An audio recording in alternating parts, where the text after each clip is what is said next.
여러분 안녕하십니까? 코로나19 통합 뉴스는 12시 뉴스입니다. 경영권 승계 과정에서 온갖 불법 행위를 저지른 혐의를 받고 있는 삼성전자 이재용 부회장이 다시 구속 갈림길에 섰습니다. 네, 지금 법원에서 이재용 부회장에 대한 구속영장 실질 심사가 진행되고 있는데요.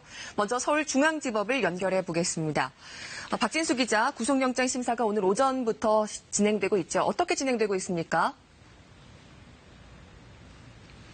네, 그렇습니다. 이재용 삼성전자 부회장 등에 대한 구속영장 심사는 오늘 오전 10시 반부터 이곳 서울중앙지법에서 열리고 있습니다. 벌써 1시간 반 이상 지났는데요.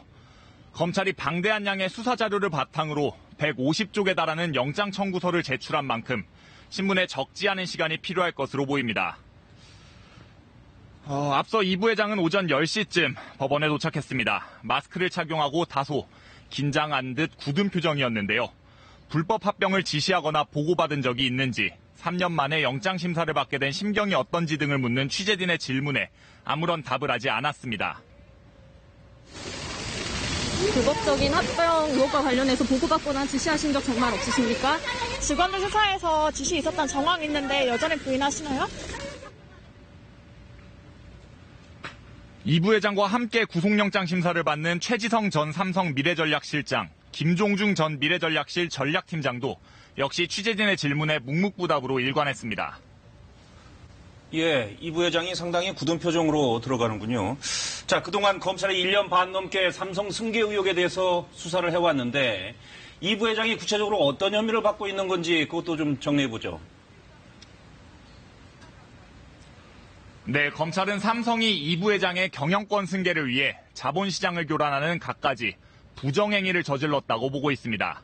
검찰이 특히 주목하는 건 지난 2015년 5월부터 9월 사이 이뤄진 삼성물산과 제일모직의 합병 과정인데요.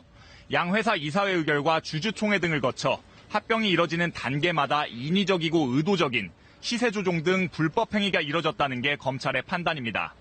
검찰은 또 이번 수사의 단초가 된 2015년 말 제일모직 자회사 삼성바이오의 회계 사기 의혹에 대해서도 고의적 분식회계가 맞다고 결론을 내렸습니다. 특히 검찰은 이 부회장의 이런 부정행위에 깊숙이 관여한 증거로 미래전략실에 보고문건 수백 건을 확보했는데요. 오늘 영장심사에서도 이런 점을 부각시키며 이 부회장의 혐의가 중대하다는 점을 강조할 것으로 보입니다. 반면 이 부회장 측은 관련 내용을 지시하거나 보고받은 적이 없다면서 적극 혐의를 부인하고 있는 만큼 영장심사에서 어떤 결과가 나올지 주목됩니다. 지금까지 서울중앙지법에서 KBS 뉴스 박진수입니다.